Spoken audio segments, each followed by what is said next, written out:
Das Ansäuern der Milchtränke für Kälber hat sich bewährt. Vor allem bei der Ad-libitum-Tränke sichert ein Säurezusatz die Tränkehygiene und schützt das Kalb vor Verdauungsstörungen.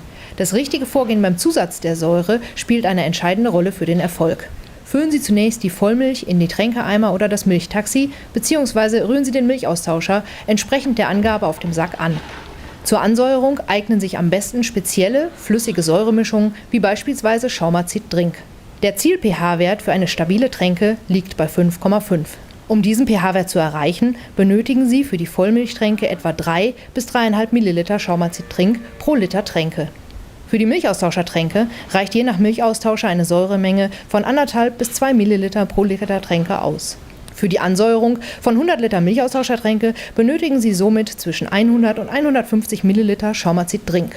Beachten Sie, dass die Temperatur der Milch beim Einrühren der Säure unter 30 Grad liegen muss, da die Tränke sonst ausflocken kann. Auch eine zu hohe Dosierung der Säure kann zum Ausflocken führen.